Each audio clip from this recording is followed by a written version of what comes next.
how we find the conductor and based on like Oh, okay. That we're going to continue tomorrow, so it'll probably be answered tomorrow. You don't have to turn anything in tomorrow, so I'll cover those. There are a lot of questions that people had regarding the electrolytes, and so we'll look at those tomorrow. If conductor electricity, we figure out what type of electrolyte will be. Yeah, well, the simple answer to that is it depends on how well it conducts electricity. Strong conductor, strong electrolyte. Weak conductor, weak electrolyte. This is just based on a conductivity definition of electrolytes, and so you could do it that way. If it's like solid salt and it's non-conductive, it's still an electrolyte, right? It's still electrolyte according to the original definition of electrolyte. The original definition is, will it break up into ions when it dissolves in water?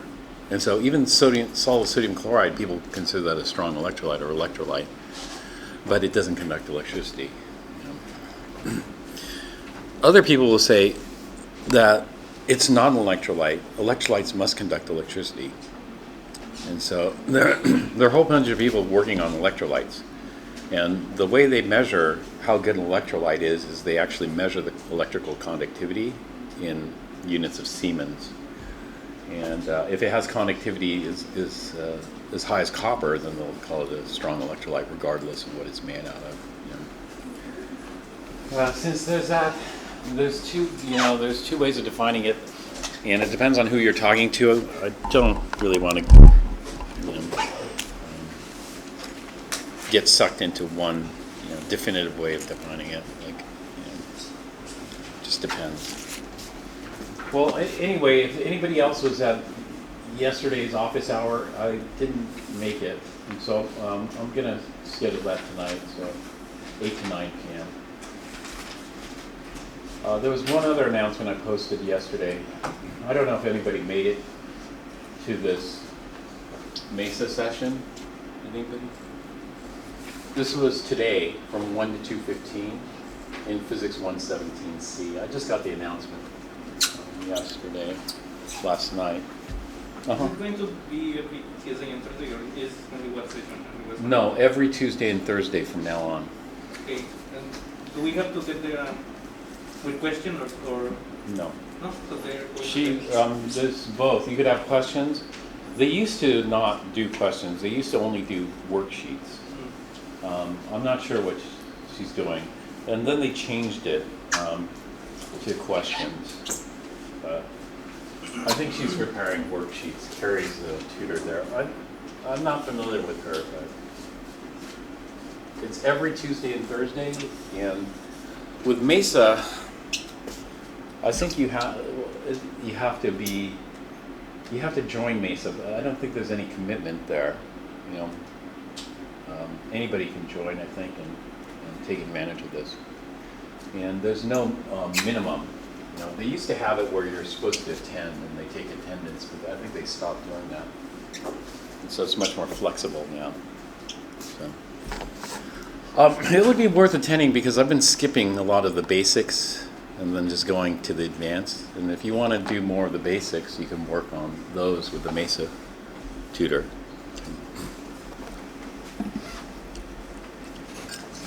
Okay, any questions?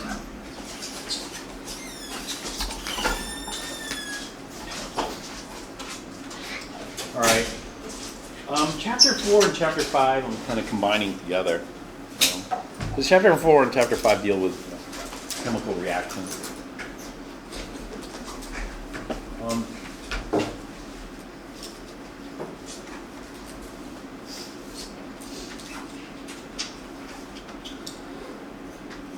I'm going to drop back to Chapter 3. I want to take a look at number 96 from the book. This is one of the homework problems I assigned. But number 96 is useful for Chapter 4 and 5. And the reason it's useful is because of air.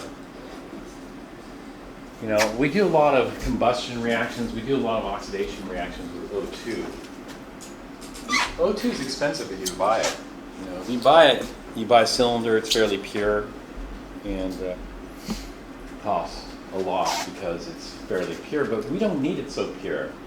Now, if we're doing a combustion reaction, we could just use a mixture, air, for free. Air is plentiful,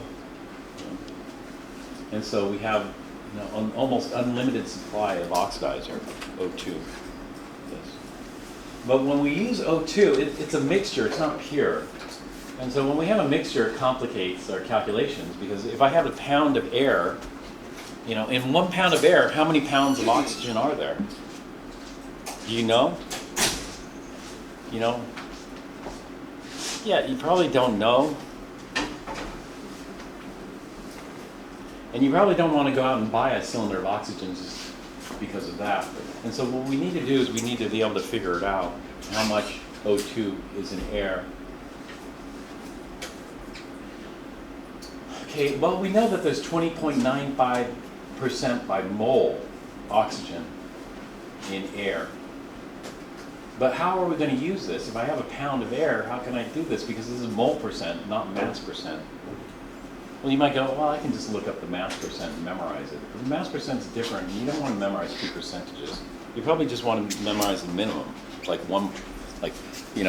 memorize air is 20% oxygen, or if you want to be more precise, 21% oxygen, or if you want to be even more precise, 20.95% oxygen. And so part A of this is really useful for stoichiometry problems involving air. And so part A is, what is the mass in grams of a sample of air that contains exactly 1 mole of the entities? In other words, what is the molar mass of air? So if I have pounds of air, I can go from pounds of air to grams of air. And from grams of air, I could go to moles of air. And then from moles of air, I could go to moles of O2, because this is 20.95 moles of O2 for every 100 moles of air. And so if I knew the molar mass of air, then those types of calculations are quite easy. And so this is very, very useful number to know. What is the molar mass of dry air? And so the molar mass of dry air, this is similar to calculating the atomic masses on the periodic table. The atomic masses are just the average, the weighted average mass of all the isotopes, and it's weighted by their natural abundance. And so let's do. Did you guys do part A? What did you get for the molar mass? Anybody recall? So the molar mass of air is going to equal the mass of air divided by the moles of air. And so in other words, we need the grams of air over the moles. Well, the moles are going to be easy because we're just going to do 1 mole of air. And so this is just the grams of air in 1 mole of air. Now, air is a mixture. And so what we're going to do is we're going to do this. The major component of air is nitrogen, and it's 78.08% nitrogen. So what we can say is it's 78.08, and that's percent by mole. So we can say moles of nitrogen per 100 moles of air. But we aren't dealing with 100 moles of air. How many moles of air are we dealing with? Only 1 mole of air. So we'll do times 1 mole of air. Usually I start with the extensive property rather than intensive like this. But in this case, I'm just emphasizing looking at the nitrogen first. And so how many moles of nitrogen do I have? Well, I'm going to have 0.7808 moles of nitrogen for every 1 mole of air. Okay, so moles of nitrogen cancel, moles of air cancel. That leaves us with moles of nitrogen. And then 1 mole of nitrogen weighs 28.02 grams.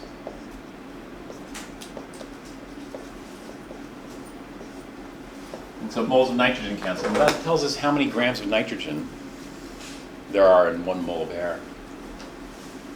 Okay, once I know how many grams of nitrogen, then I'm going to go to grams of oxygen. And so I'm going to skip some of the conversion factors and just go here.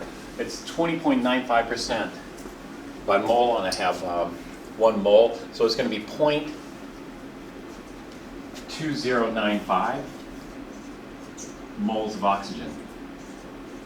And so 1 mole of air will have 0.2095 moles of oxygen. And 1 mole of oxygen weighs 32 grams, so it's 32.00 grams of oxygen per mole of oxygen. And that's going to tell me how many grams of oxygen there are in this 1 mole of air. Plus, argon comes next. So if I have 1 mole of air, I'm going to have 0.0093 moles of argon. And the molar mass of argon is 39.95 grams per mole. 39.95 grams of argon per mole of argon. Okay, and that term is going to give us how many grams of argon are in this 1 mole of air. And finally, we have CO2. So if I just have 1 mole rather than 100 moles, if I had 100 moles of air, I'd have 0.04 moles of CO2. But if I only have 1 mole, then I'm going to have 0.0004 moles of CO2. And CO2 has a molar mass of 44.01 grams CO2 per mole.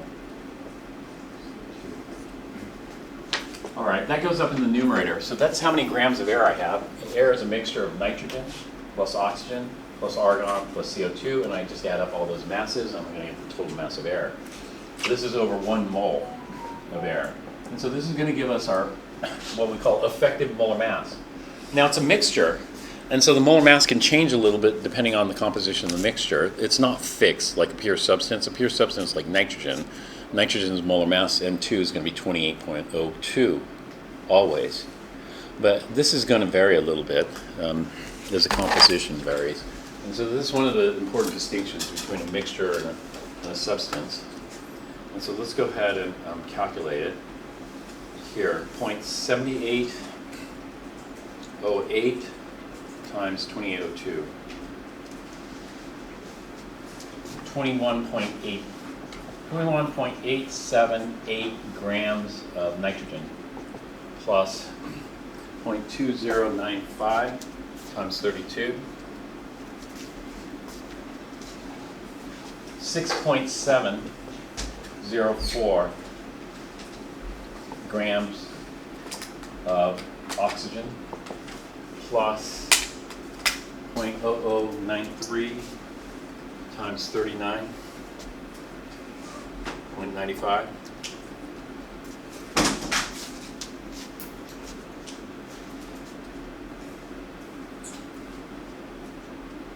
Let me do that one more time. 0.0093 times 39.95. 0.37154 grams of argon plus 0.0004 times 44.01.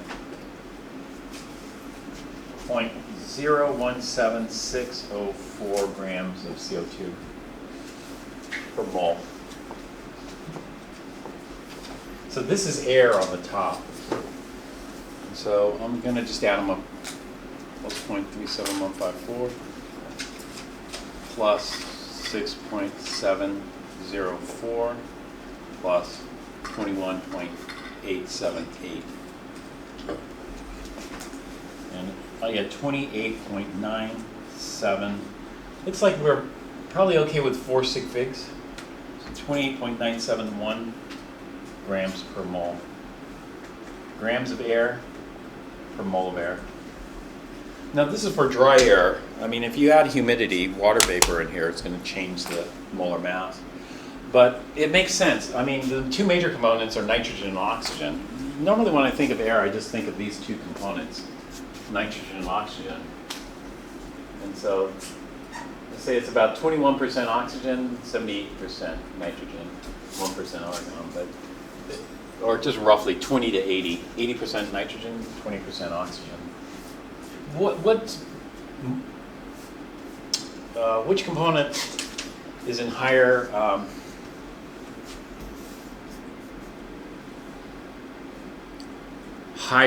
concentrations, higher amounts.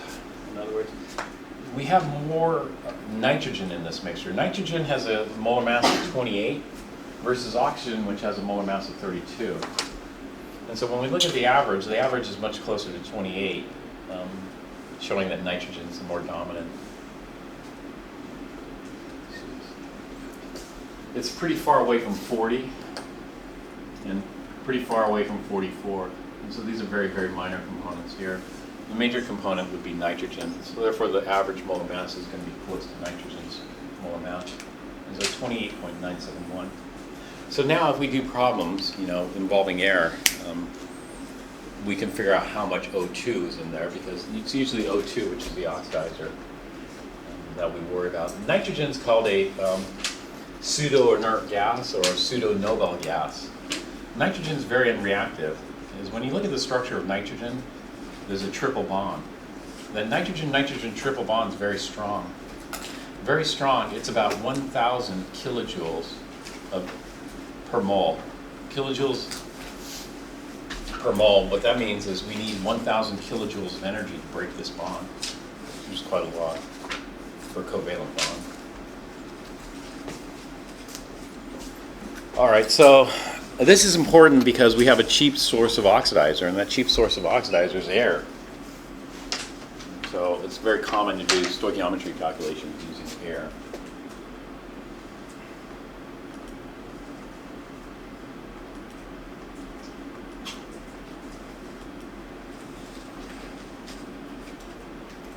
A lot of chapter 4 is review. Some of this is new. We'll take a look at it. And what I want to do is I want to combine, chapter 4 and chapter 5. So we're going to do a little bit more analysis of the reactions than what we need to do in chapter 4. Chapter 4 is pretty much just calculations, but we'll take a look at the chemistry that's happening there in more depth. So the first problem in chapter 4 I assigned is number 8. Write balanced equations to represent the complete combustion. Okay, complete combustion. Normally if we're doing a combustion, we automatically assume it's going to be complete. Otherwise it's kind of difficult. Like say you're going to combust methane. You'd automatically assume it's going to be complete. And what you mean by complete is that methane's going to burn all the way to CO2. And you wouldn't expect to find much soot in much carbon monoxide because you're just going to assume it's complete combustion. And so, for example, here, A, propylene. When we have the ene ending, what does that mean? There's a double bond. And so we have 3 carbons, C, C, C, and there's a double bond either between the first 2 or the last 2. But it doesn't matter. The first 2 or the last 2 are going to result in the same molecule. And so we don't have to have a number like 1 propylene or whatever. There's 3 carbons, so that's why the prop. And the ene is because of the double bond. Well, when we combust propylene, it's going to just be like combusting propane. What are we going to form? We're going to form CO2 and H2O. So that's complete combustion. So this one I'm not going to do. This is standard. Propylene plus O2 yields CO2 and water. But in the stoichiometry chapter like this, we probably aren't going to waste money buying pure O2. It's probably going to be propylene plus air gives us CO2 plus water. And so there'll be an extra step in the stoichiometry problem because we got to go from grams of air to moles of air to moles of air to moles of O2, the extra step. Or maybe a couple of extra steps. We might go from pounds of air to grams of air to moles of air, something like that. Now we're dealing with mixtures. Do you know what thio means? Yeah. Replace one of the oxygens with a sulfur. So this is thiobenzoic acid. Normal benzoic acid is C6H5COOH. Do you see they drop one of the oxygens and replaced it with the sulfur? Which oxygen do they drop? The oxygen that they drop is the one that's kind of like an alcohol. We don't call it an alcohol because we have this double bond O here. This is the carboxylic acid group or carboxyl group. We drop this oxygen here, the bridging oxygen. This is called a bridging oxygen. This is called a terminal oxygen. And so we lose this oxygen and replace it with a sulfur. Although, you know, this looks like an alcohol with oxygen or a thiol with a sulfur, it behaves a lot differently because of this carbon here being double bonded to an oxygen. Changes the behavior of this alcohol group. The alcohol group we call a hydroxyl group, so it changes the behavior of the hydroxyl group. So, when we analyze this compound, when we combust the hydrocarbon part of this, like the carbon, the carbon's going to burn to what? Complete combustion, the carbon should burn to CO2. The hydrogen ends up in H2O. Where does the sulfur go? Now, it says complete combustion. And so what did you do for sulfur? What would the product of complete combustion of sulfur be? Would be SO3. Yeah. So if we completely combusted sulfur, it will go all the way to SO3. So we take any kind of sulfur-containing compound and then completely burn it in oxygen or air. We should form sulfur trioxide. Why sulfur trioxide? How did you figure that out? Well, carbon we only go to O2 because, you know, it's earlier and so it gets maxed out at +4. But Yeah. sulfur is, you know, below oxygen, so it gets maxed out at +6. Yeah, right. This is the max here. Sulfur is maxed out at +6. So, you know, sulfur trioxide is at the end. This would be complete oxidation or complete combustion of the sulfur. With carbon, it's no problem. Carbon-containing compounds, you can easily combust it to CO2. It's 4 electrons it's losing. But for sulfur-containing compounds, you know, as you get to +6, +7, you know, those types of things get harder and harder. So did you go all the way to sulfur trioxide? What did the book do? The book didn't go all the way to sulfur trioxide. Do you know what the book did? Remember combustion analysis? Sulfur-containing compounds were burnt to not all the way to SO3. These sulfur-containing compounds were oxidized to SO2. SO2, sulfur dioxide, is that complete combustion? No, it's incomplete or partial combustion because the oxidation state that we end up with here is +4. But the max is +6, so this sulfur can lose 2 more electrons. And so this is not entirely correct, complete, in the sense that, in theory, we could have gone to sulfur trioxide. You know, what did the book do? You know what the book did? They burnt the sulfur to SO2, not SO3. That's in theory. In practice, though, that's as far as you're going to get, you know, because when you get to +4, then, you know, +5 is harder, and then +6 is harder. And so when you burn it under normal conditions, it doesn't quite make it all the way here. Does that make sense? And so under normal conditions, maybe this is as complete, quote unquote, as you can get, but I don't like that they use this word here, complete, because it isn't complete for sulfur. It just so happens it just burns to SO2. But SO2, though, sulfur dioxide, can undergo further oxidation in air. So SO2 gas can undergo further oxidation to form sulfur trioxide gas. And so it is possible to form sulfur trioxide It's not impossible. But during combustion, it just usually forms sulfur dioxide. And then we add another step. And so this used to be a big problem, you know, back east and in Canada. Back east, they burn coal, and some coals have high sulfur content. And so when you burn coals containing sulfur, what do you burn it to? You probably want to burn it to sulfur trioxide, complete, but it doesn't get hot enough to burn the sulfur trioxide. And so you know what it burns to?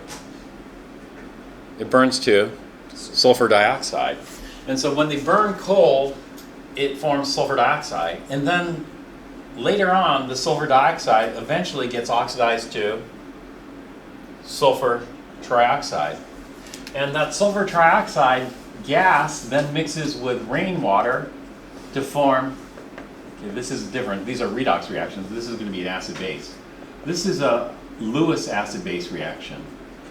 And so I haven't really talked about that yet, but we'll talk about that some more. Do you know what forms here? What forms here is we have this H2, and then we have an S, and then we're going to combine all the oxygens. 3 plus 1 is 4.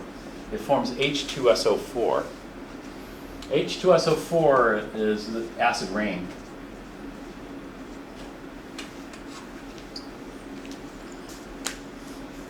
And so some of the lakes back east are very acidic. They have low pHs. Low pHs, acidic. This is not much of a problem anymore because they can burn high sulfur coal, and what they do is they scrub out the SO2. It's easy to scrub this. You know, either spray water. SO2 likes water. It's a Lewis acid-base reaction as well. It forms sulfurous acid instead. And so what they can do is they can scrub the exhaust from here and get rid of these sulfur oxides, in particular SO2 and SO3. But for thiobenzoic acid, we take thiobenzoic acid plus O2 is going to yield CO2 plus water plus the sulfur is going to go to SO2. All right, this is kind of the two-pronged approach in chemistry. You know, we'd like to be able to predict everything from theory, but you know, some things rely on observations too, and that's what's observed. So that's what we're going to learn. You know, how do you know? Well, that's what happens typically. So, in theory, I would have predicted SO3, you know, because that's complete combustion. But in practice, we only got SO2. So that's about as complete as it got. Okay, let's go to C. C is a trialcohol. You see, if you look, how many carbons? 3. So this is a propane triol. 3 alcohols. And so it's a 1, 2, 3 propane triol. That's glycerol. Propane triol, 1, 2, 3 propane triol glycerol has a lot of hydrogen bonding interactions. So this stuff is like maple syrup. It's very viscous. There's strong interactions, like holding the molecules together. But when you burn glycerol, what do you form? Under complete CO2 and water. That's it. So that's really simple. Then we just balance those. Those are combustion reactions. 9. Take a look at this. Write balanced equations to represent A, the decomposition by heating of solid ammonium nitrate to produce. Okay. Solid ammonium nitrate. So what's the formula for solid ammonium nitrate?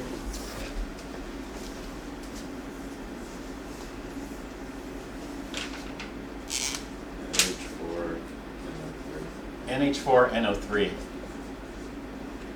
Solid. What's the symbol for heat? Delta. Is there a specific temperature that's represented by delta?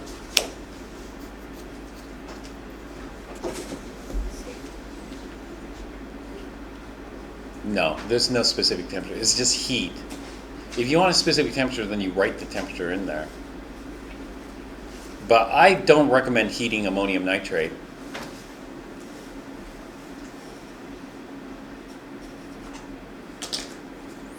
I don't recommend heating ammonium nitrate because ammonium nitrate is very unstable. Does it look unstable to you? Why is it so unstable? Can somebody explain to me why it's so unstable? The nitrogen in the nitrate is +5, which is really high. Okay, the nitrogen in nitrate is +5.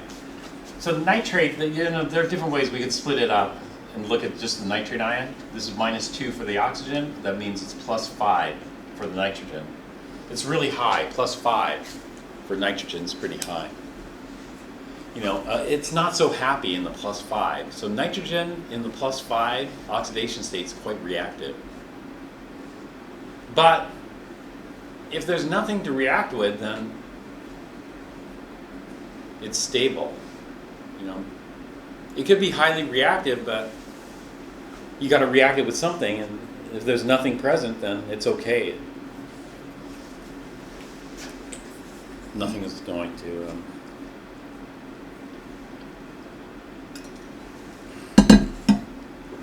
So that's half of it. What's the other half?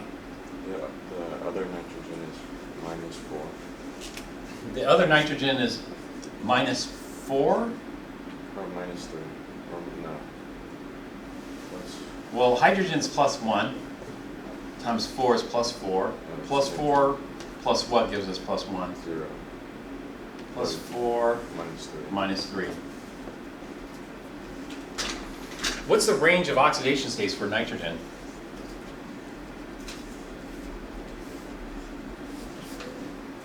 Nitrogen has, if you look at what element number, nitrogen is element number 7. So we can go from 7 to 10. If you go from 7 to 10, then we're like neon. So going from 7 to 10 means gaining how many electrons? 3 electrons. So that gives us our -3. Or we can go from 7 to 2. If we go from 7 to 2, that means losing 5 electrons. If we lose 5 electrons, it's +5. So do we see we have nitrogens at the 2 extremes, 2 polar opposite extremes? One nitrogen is very, what do we call this, rich or poor? One nitrogen is very rich. The other nitrogen is very poor. How can that be maintained? How can one nitrogen be so rich and the other nitrogen be so poor? How that can be maintained is these ions are locked in a crystal lattice, and so they just have to be kept in their position in the lattice. But if you heat it up, what happens? If you heat up the lattice, then you start to have vibrations. And so we just start heating it up, and then the ions start to vibrate. And then as you continue getting it hotter and hotter, there's going to be a distribution of kinetic energies. Do you recall what the distribution of kinetic energies is called? Yeah, Maxwell-Boltzmann. There's going to be an extreme end. And at the extreme end, you're going to have these wild vibrations. Boom. And if these ions crash into one another, what do you think is going to happen? They're going to get into some kind of tug-of-war for the electrons. And if they get into tug-of-war for electrons, which nitrogen will win the tug-of-war?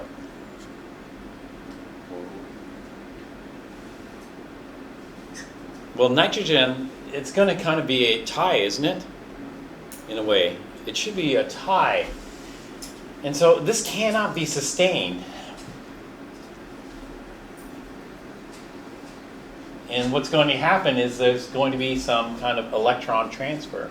And electron transfer is going to be redox. And so what's going to happen is if we heat this up to a hot enough temperature, then these 2 ions can actually react with one another. We don't need a reactant. We don't need a product. I mean, we don't need an oxidizer. We don't need a reducer because ammonium nitrate is both. Nitrate's going to be the oxidizer because it wants electrons. It's going to take them. Ammonium will be the reducer because it's rich in electrons. It can give up some electrons. Well, what forms? Well, there are lots of things that form, you know. So for example, we could form oxides of nitrogen, NOx. Like nitric oxide or other things. There are a whole bunch of different oxides of nitrogen. Nitrogen monoxide, nitrogen dioxide, et cetera, et cetera. What do we form? Well, what we form depends on the conditions that we do this under. And that's skeleton redox. Skeleton redox is just heat it up and see what happens. Let's heat it up and see what happens. And in this case, well, let me add this. You have to be very careful.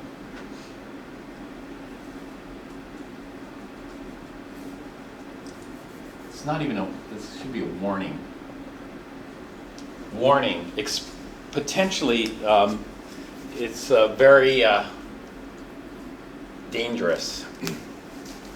Well, in this case, they heated it up and they did form an oxide of nitrogen. They formed dinitrogen monoxide, N2O. Dinitrogen monoxide is also called laughing gas. Laughing gas it's also called nitrous oxide.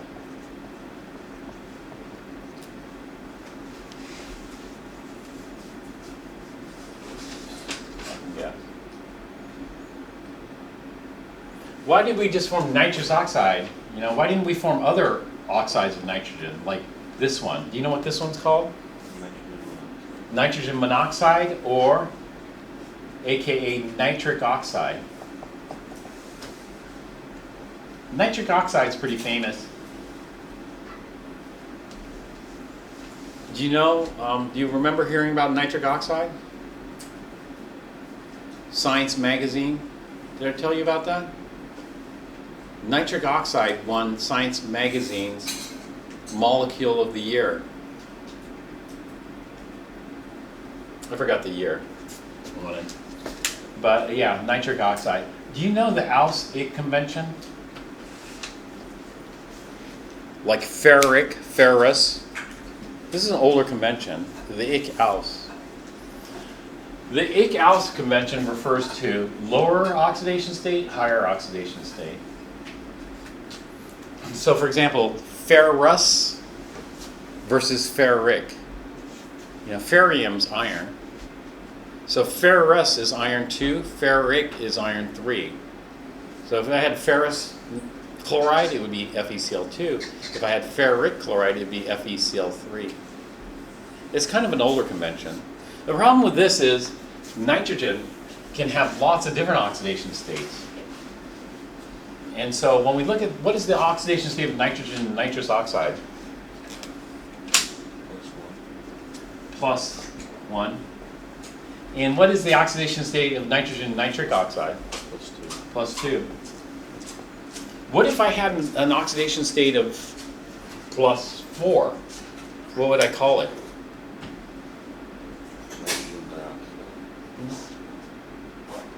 Yeah, you call it nitrogen dioxide. Or if you use this older system, you'd call it, maybe you'd call it per-nitric. You know, are you familiar with the per? Maybe you'd call it per-nitric oxide. What if you had nitrogen in plus 5? What would you call that? Maybe you'd call it maybe per-nitric acid? What if you had nitrogen in the -1? -1. Maybe you would call it the hyponitrous oxide? Hypo-nitrous oxide? Hypo-nitrous oxide? You know, so this nomenclature system is very limited. It's assuming we only have 2 common oxidation states, but for nitrogen we have lots of common oxidation states. And so it doesn't quite work, but this is stuck around. And so these are 2 very common oxides of nitrogen.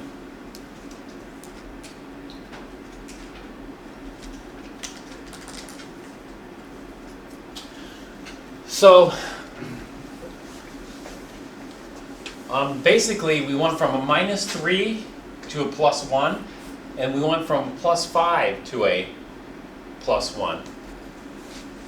And so some of the nitrogens lost and some of the light nitrogens gained electrons. And so we came out to a more balanced situation.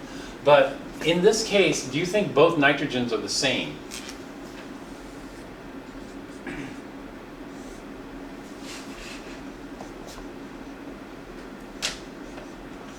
These are called NOx. Have you heard of NOx before? NOx, oxides of nitrogen.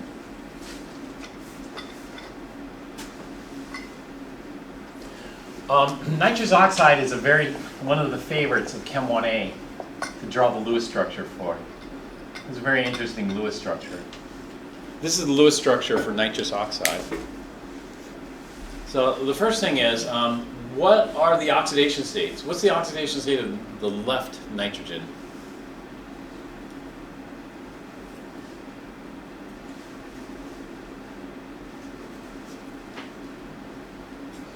Zero.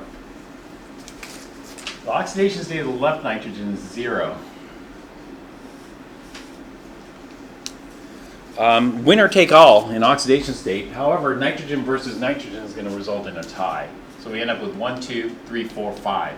It's supposed to have 5, so it's 0. What about the middle nitrogen? What's the oxidation state of the middle nitrogen?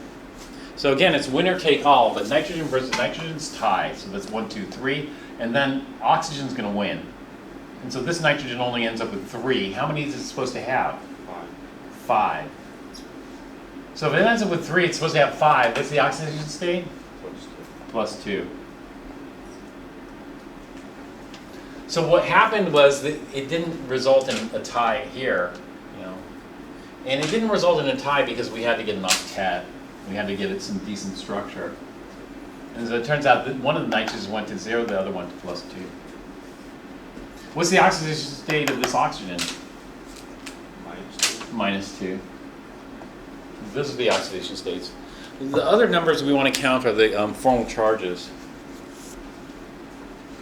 And so what's the formal charge on this nitrogen here? 0. The formal charge on this nitrogen? Plus 1. And this oxygen? Minus 1. So those are the formal charges. And so nitrous oxide is an interesting compound here. And so this plus 1 is what we call the average oxidation state. One of the nitrogens is 0, the other nitrogen is plus 2, the average is plus 1. So doing oxidation states using the structures is much more informative than doing it based on the average oxidation state. What's the other product of this? Water vapor. Yes. Nitrous oxide is a gas, and so we can balance this.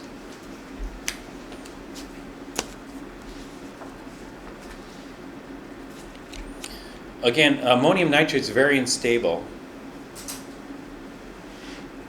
because you have the oxidizer, and a strong one at that. Nitrate's a good oxidizer, and you have the reducer, and this is a good reducer too. Ammonium salts are very flammable in the same compound. And what that leads to is that leads to accidents.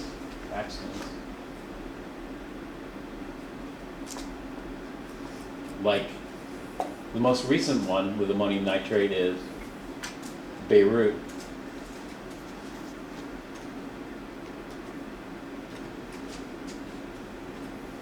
Beirut had an ammonium nitrate blast. So under certain conditions, this is very explosive. And so I need to write warning, explosive. Because if you heat this under the right conditions, it's going to detonate. But you know what those conditions are, can you calculate those easily, theoretically? You know, at what temperature will this detonate? At what temperature will this be a controlled production of nitrous oxide? At what pressures? You know, all those types of things. Those are hard to determine. Those are hard to calculate theoretically. And so normally what we do is we just try it and see. You know, you take a little bit, did it explode or not? And then you try and see. That's the experimental. This is the two-pronged approach in science. Sometimes the theory, it's too hard to predict. So here in Beirut, a massive chemical detonation occurred on August 4, 2020 in the port of Beirut, Lebanon. An uncontrolled fire in an adjacent warehouse. So there was a fire next door, ignited 2,750 tons of ammonium nitrate, producing one of the most devastating blasts in recent history. The blast's supersonic pressure and heat wave claimed the lives of 220 people and injured more than 6,500 instantaneously, with severe damage to the nearby dense residential and commercial areas. So they did an in-depth review. But, you know, this is all. Do you remember China? You know, not so long ago? The huge blast there. That was all ammonium nitrate, but I think only 2 people were killed, or 4. But that isn't the worst. This Beirut isn't even the worst. 220. Do you know what the worst one of the worst ones, if not the worst one, ammonium nitrate blast? Texas City. Texas City. In Texas City, over 600 people died, including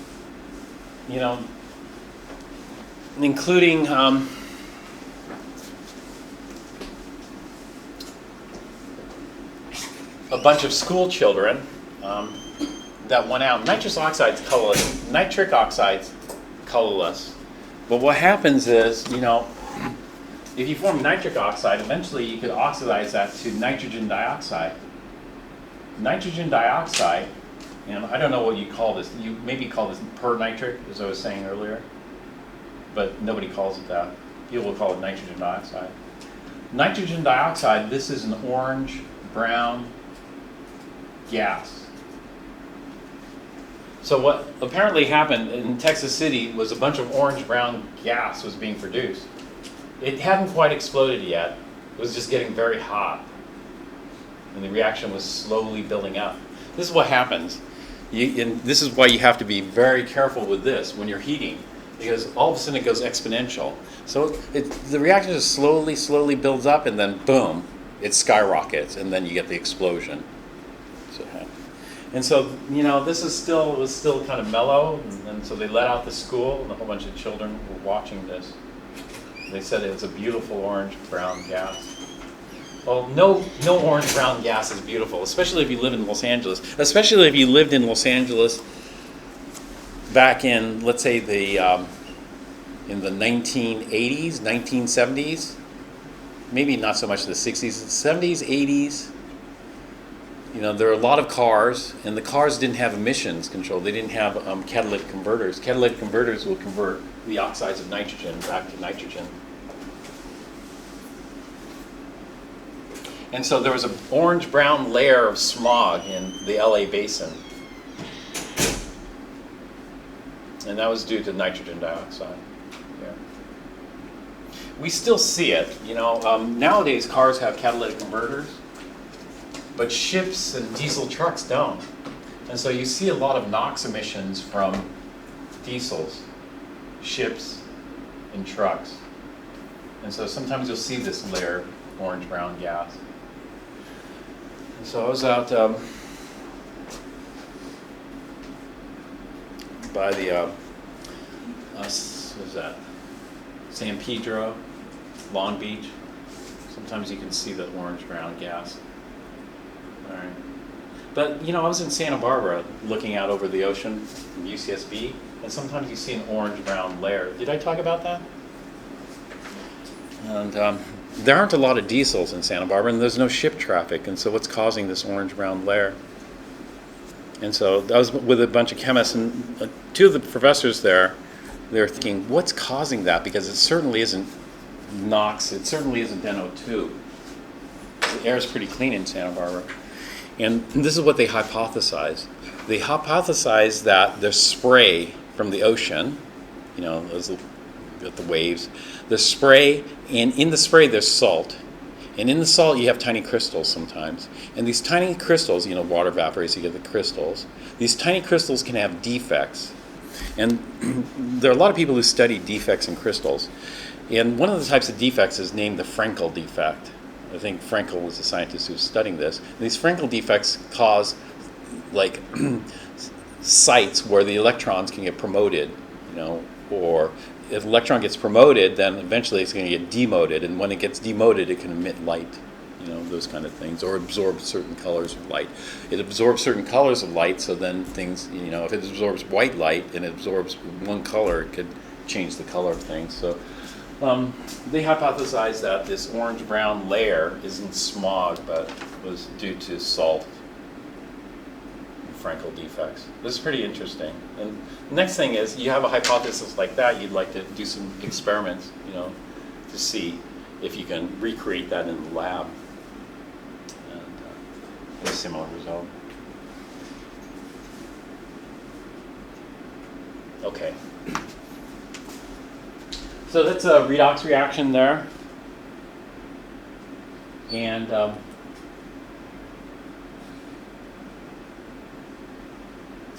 take a look. So that is there never any more oxygen introduced while it's being burned? There's no, yeah. In this case, we don't need any oxygen. Here, I mean, essentially this is combustion, but we don't have to have air, and we don't have to have oxygen. This is a thing about ammonium nitrate. Ammonium nitrate, there are other oxidizers in addition to oxygen. If we look at the strength of oxygen, oxygen isn't even in the top.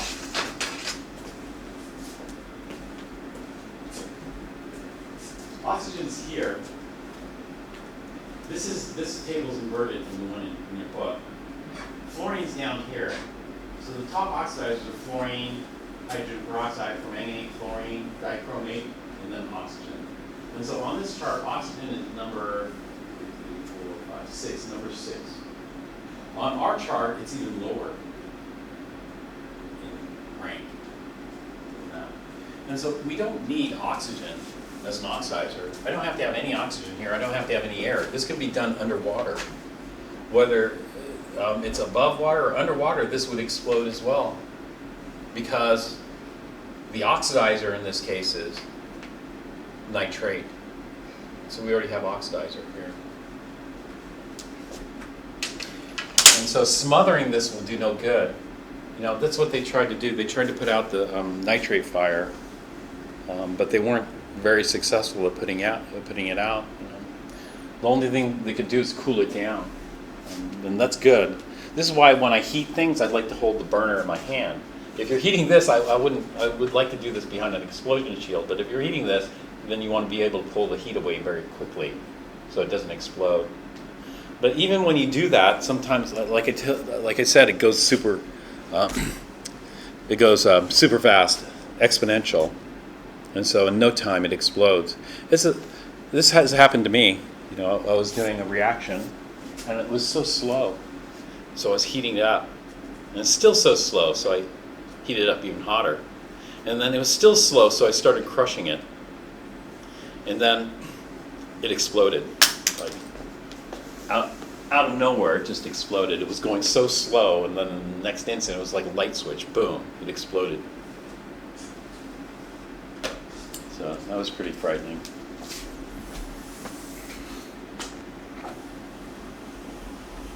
Fortunately, it happened in the box. And people on my floor, this is on the 3rd floor, people on the floor came running to see if I was okay. It was okay.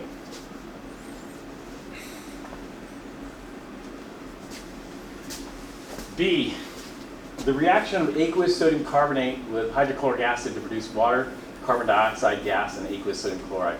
This is a double replacement reaction. We'll do this tomorrow. In fact, that's one of the reactions we're going to do tomorrow. C, the reaction of methane, ammonia, and oxygen gas. Methane, ammonia, and oxygen gas. Well, let's see what we would predict.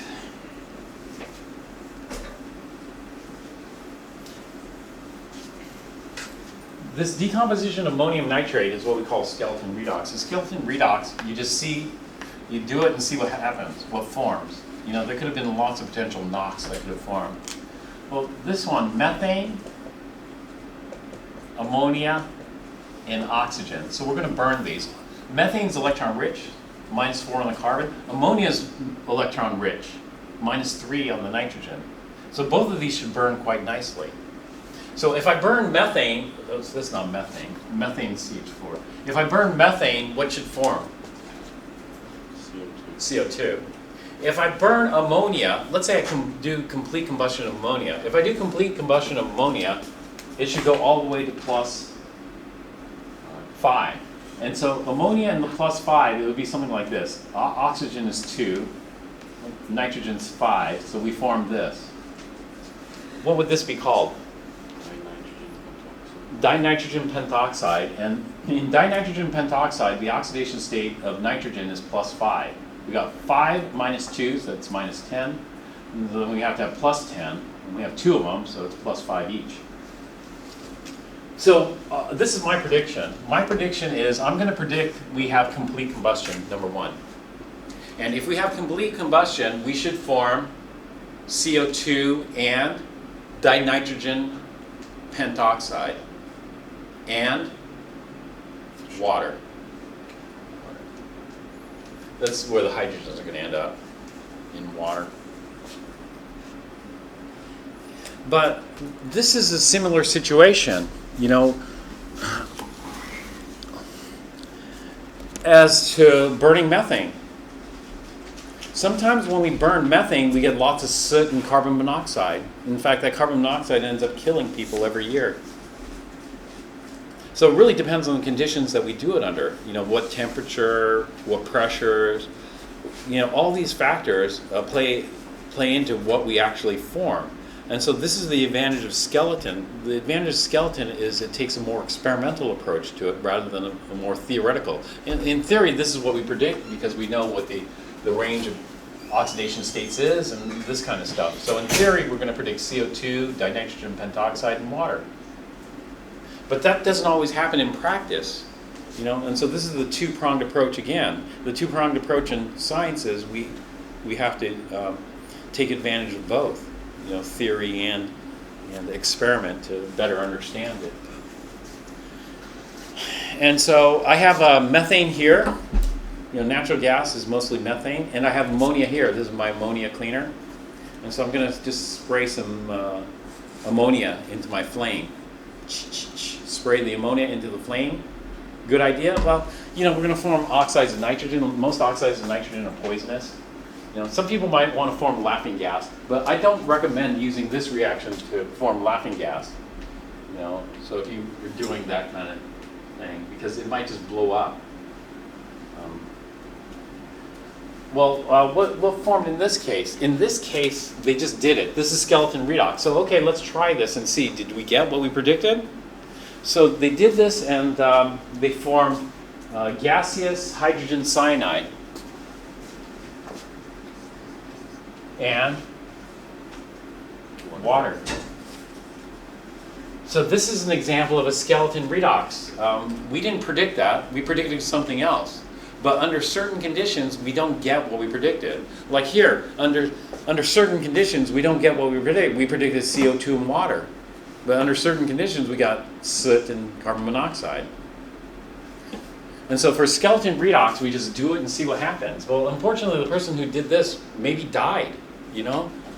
And so you don't want to do this out in the open lab, because if you're spraying this and you're getting hydrogen cyanide, and you're breathing in the hydrogen cyanide is very lethal.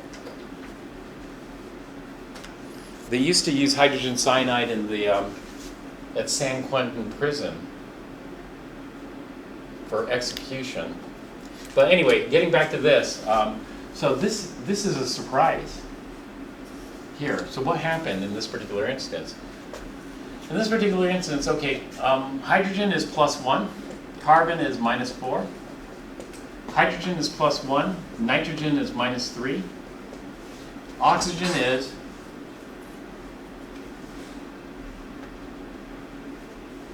is what? Elements in elemental form are all 0. So oxygen is 0. And then we go over here. What goes first, hydrogen, carbon, or nitrogen for oxidation state? Hydrogen. Hydrogen goes +1. And then carbon versus nitrogen. nitrogen. Usually the more electronegative one goes first after we do the group 1s. And so that's -3. And then carbon is Plus 2. +2.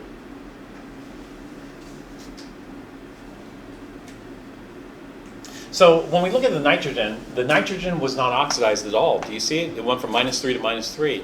What was oxidized? What was oxidized was the methane, but the methane wasn't completely oxidized, it was partially oxidized. Because in methane we went from -4 to +2. We lost 6 electrons. We could have gone all the way to +4, and that would have meant losing 8 electrons. But we only lost 6 of the 8 electrons we had, so it's partial oxidation. And so it's hard to predict, you know, under what exact conditions you want to make hydrogen cyanide. Yeah. There are a couple of ways of balancing it. We can do this under standard. So, for example, in this case, we haven't gotten to skeleton redox yet. And so in this case, they give us all the reactants, these 3, and all the products, these 2. And then they ask us to balance it, so we just balance it by balancing out the atoms. The alternative to doing that is we could do this as a skeleton. In skeleton, we probably wouldn't write water here, or we might write water. In skeleton, what we do is we break this up into half reactions. So where did the methane end up? The carbon and methane ended up in? CO2. There's no CO2. Yeah, CO2 was not a major product here. CO2 wasn't the product. And so the carbon and methane is going to end up in HCN. The nitrogen and ammonia is going to end up in HCN. And so methane and ammonia end up in HCN. And then where does the oxygen end up? The oxygen ends up in, who knows? But we know in skeleton redox, if the oxygens don't balance, we add water.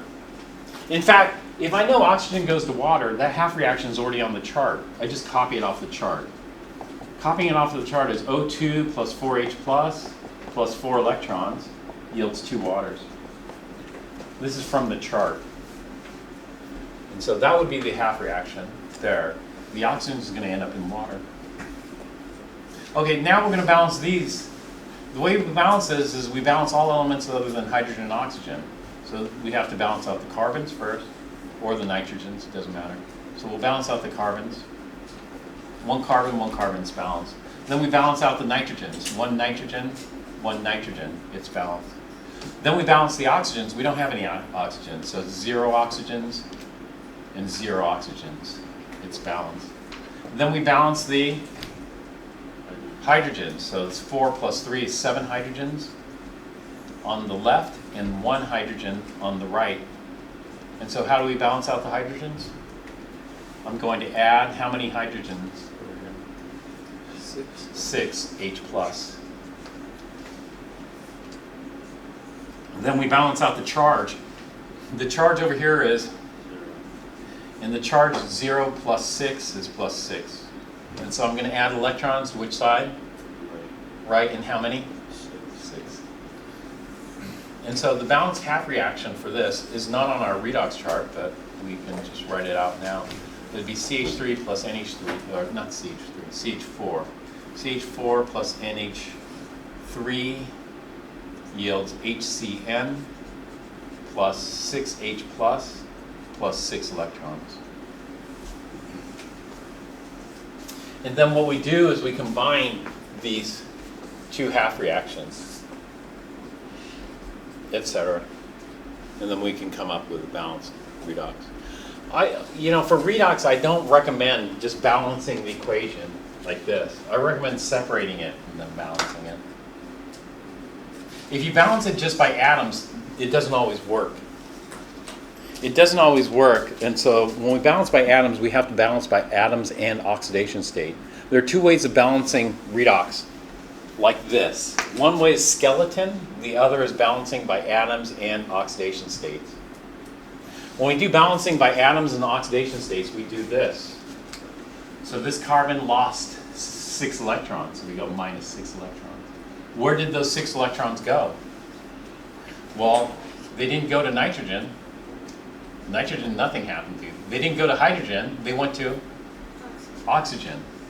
So the oxygens must have gained 6 electrons. Well, how do we get oxygen gain 6 electrons, and how many do we need? And so this is how we do balancing by atom and by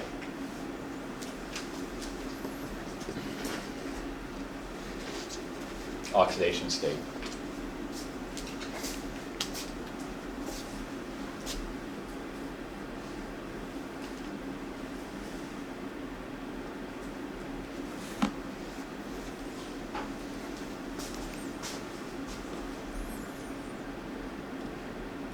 Okay, number 10. Take a look at that. Okay. Write balanced equations to represent the reaction of sulfur dioxide gas with oxygen gas to produce sulfur trioxide gas.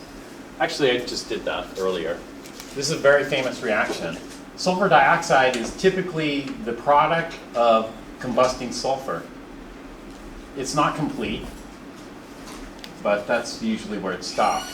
So we form sulfur dioxide gas, and then we combine it with oxygen gas to form sulfur trioxide gas. This one is just straightforward. You know, we just need 1/2 O2 or double everything. Then sulfur trioxide gas is mixed with water to make sulfuric acid. And so this is how we make industrial sulfuric acid on purpose, or we make sulfuric acid by accident in acid rain. B, the dissolving of limestone, calcium carbonate, and water containing dissolved carbon dioxide to produce calcium hydrogen carbonate. A reaction producing temporary hardness in groundwater. Do you know what hard water contains? You know the difference between hard water and soft water?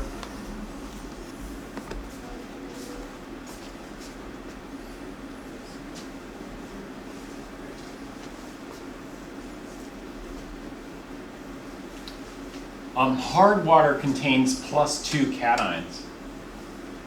And so we end up precipitating a lot of stuff and getting hard water deposits because +2 cations are more reactive than +1 cations for precipitation. They're less soluble. And so let's take a look at 10b.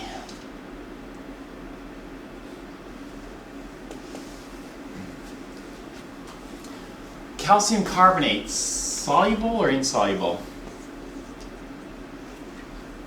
Carbonates, phosphates, and chromates are all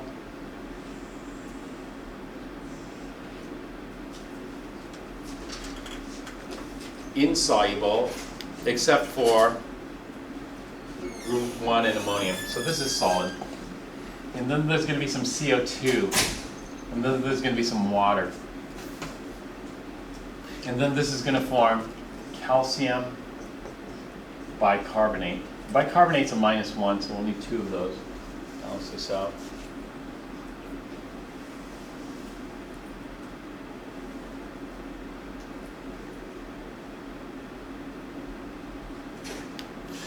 What happens is CO2 and water can react a little bit to form something called H2CO3. That's a Lewis acid-base reaction. So CO2 reacts with water to form a little bit of H2CO3. We know that H2CO3 is unstable. You know, in metathesis reactions, the formation of H2CO3 leads to the formation of a gas. And that's because H2CO3 is quite unstable, like this. And CO2 and H2O are a lot more stable. Yeah.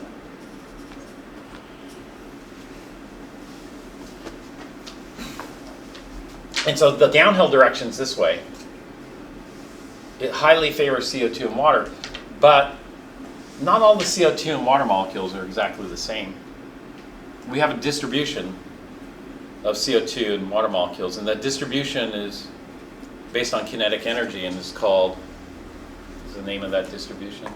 It's the Maxwell-Boltzmann. And that means there's going to be a small population, very small population, of CO2 and water that can collide hard enough to produce carbonic acid. So normally, if we form carbonic acid, this just goes downhill and forms CO2 gas and water. But yes, this is downhill and it's highly favored, but not everybody's the same. There's going to be a small population that can actually go back uphill to form carbonic. And so there's going to be a small amount of carbonic acid. And this carbonic acid, we can think of as something like this. Now carbonate, we know, is a base, and it's going to want a hydrogen. But this carbonate is locked in the crystal lattice. So we have a carbonate that's kind of locked in the lattice like this. We've got the calcium ions here.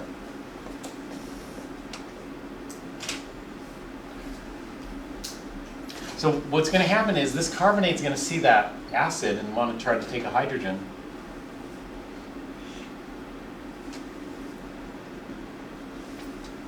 And so if this carbonic acid collides with this, it might pluck it. They're going to get in tug-of-war. So we've got two carbonates there in a tug-of-war.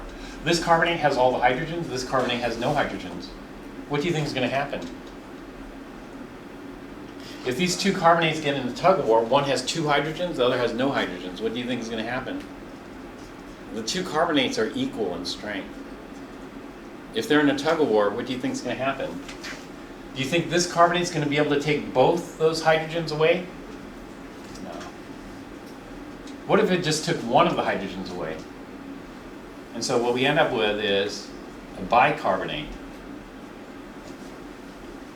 And so this carbonate gets converted to a bicarbonate after it takes one of the hydrogens. And this carbonic acid gets converted, if it loses one hydrogen, it gets converted into a bicarbonate.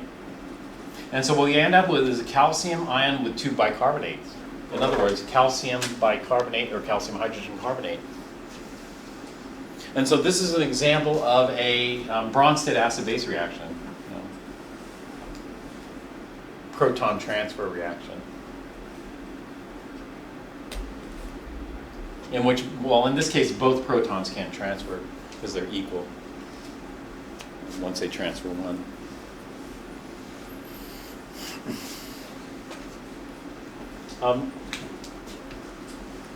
So we needed the water here and the CO2 to combine to form carbonic acid.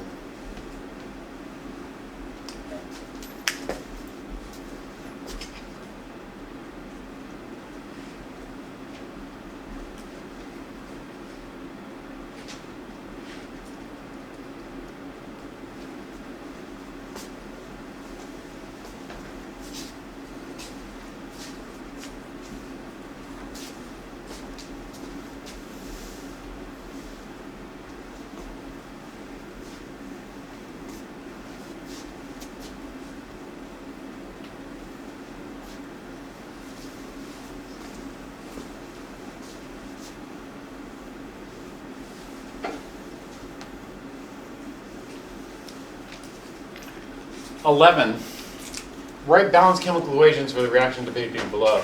So what's this one? Blue is what? Blue represents what element? Nitrogen. White represents hydrogen. And so the first compound is N2H4. N2H4, what would you say? Is that electron rich, electron poor? Let's take a look at the oxidation states. So what goes first, nitrogen or hydrogen? +1, and that means nitrogen is -2. So maybe on the richer side, maxed out it would be -3, so this is pretty rich. Do you think you could burn this stuff? Yeah. We should be able to burn this stuff. Shouldn't be any problem burning it. In fact, people burn it, not N2H. You know what N2H4, the name of that is? Name N2H4.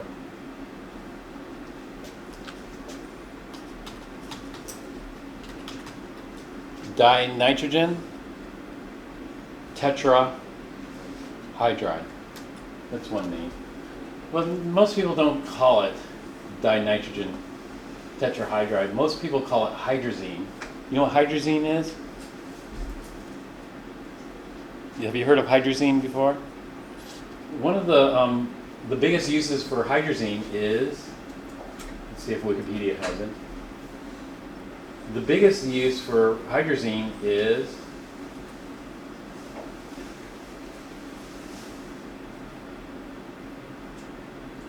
I don't know if it's the biggest use, but the big use for hydrazine is propellant rocket fuel.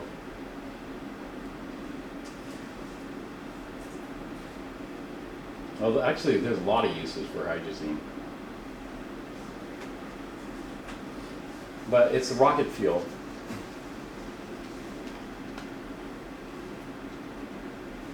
Hydrazine. It's electron rich. You'd expect it to be a good fuel.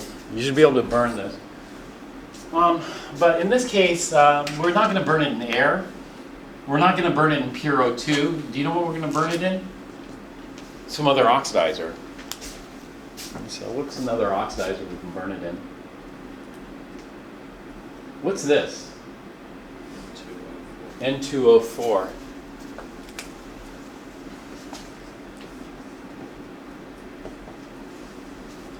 Could we burn hydrazine in N2O4? There's no oxygen. There's no air.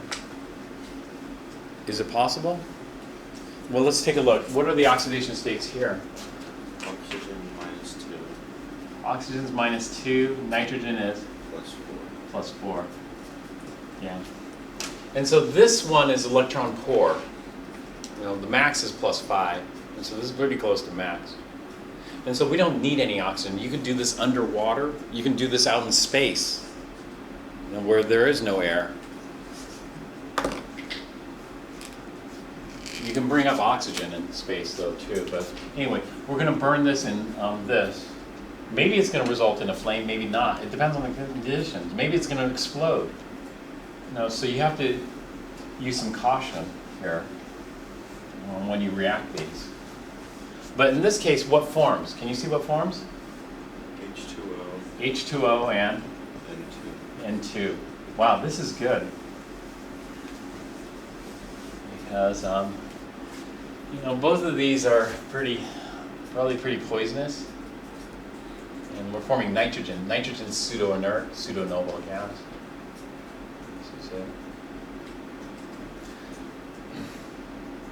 So the oxidation state of nitrogen and nitrogen is 0.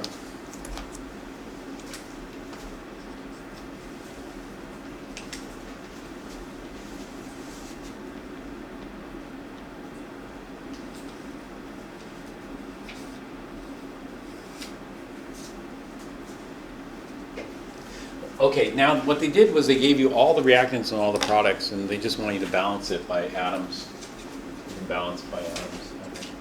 If we were to split this into half reactions, one half reaction would be N2H4 going to N2 and H2O, and then N2O4 going to N2 and H2O. Something like that. And we just balance it. And so this is just like a standard chapter 1 balancing train.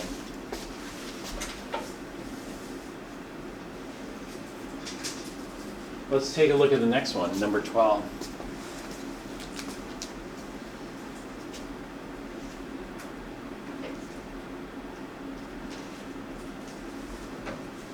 What is the first molecule there? Ammonia. Ammonia, NH3, and the second one? O2. O2. So we're going to burn ammonia. Does ammonia burn? Yes. You know, nitrogen's -3. This is electron rich, so we can burn it. When we burn ammonia, what are we going to form in this particular reaction? We're going to form N, what's that? H2O. H2O and NO, nitric oxide. So in this case, did we completely combust the ammonia? No. Typically when we burn, you know, nitrogen-containing compounds, it burns to NO or NO2. It's hard to go all the way to +5. And so when we burn this, yeah, we can get to +2, maybe +4, but tough to get to +5. So in this case, we're going to form nitric oxide. Yes. Then we just balance this. This is just balancing. We could split this up into half reactions. The two half reactions would be ammonia goes to NO. This one's more difficult to split up because it goes to the same product. So both of these we'd separate, but they go to the same product. Here, ammonia goes to NO, and O2 goes to H2O, etc.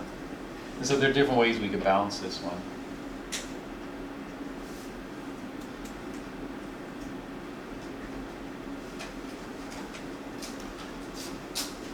NO is a CCG, clear colorless gas. And then later on, you know, when NO gets in air, so we have NO gas, and there's oxygen in there, and it forms NO2. NO2 is the orange-brown gas. CCG, do you know what that stands for?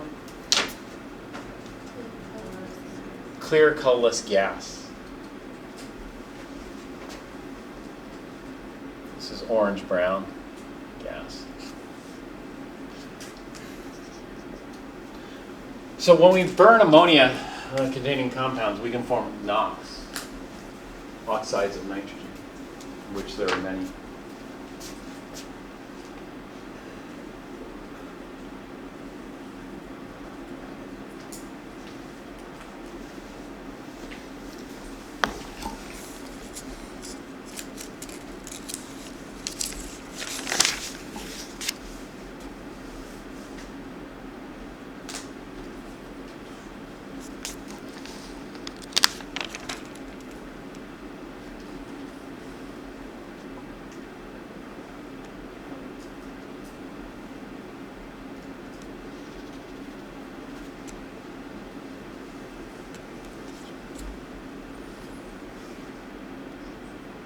Okay, let's continue on here. I think I missed one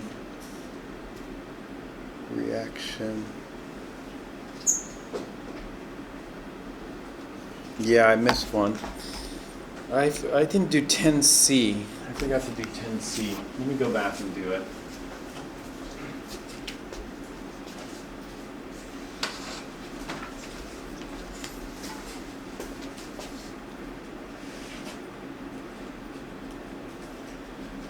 So when you take a car in to get smogged, they check for oxides of nitrogen, like NO, like NO2, like N2O, and they just group them all together. And then they check how many NOx, NOx, your car is emitting. And if it's below a certain limit, then you pass the smog. But if you have too much NOx emissions, then you aren't going to pass the smog. Diesels are largely exempt from those because diesels wouldn't pass the smog. Automobiles pass the smog because they have catalytic converters. And what the catalytic converters do is they convert the oxides of nitrogen to nitrogen gas. But I guess they can't really use catalytic converters in diesels because there's a lot of soot, and maybe that soot contaminates the diesel catalyst. Makes it less effective. And so for diesels, they had some kind of, like Mercedes. Have you ever heard of a Blue Tech? Blue Tech. And Volkswagen had something similar. So they're sister companies. Blue Tech was some kind of proprietary chemical, looked blue, that they sprayed into the gas. I mean, the exhaust gas of the automobile, the diesel engine. And what that did was it reduced the oxides of nitrogen. Are we out of time? When do we go till? I guess we are out of time almost. Let me just finish off with this here. So in 10C, this is very interesting.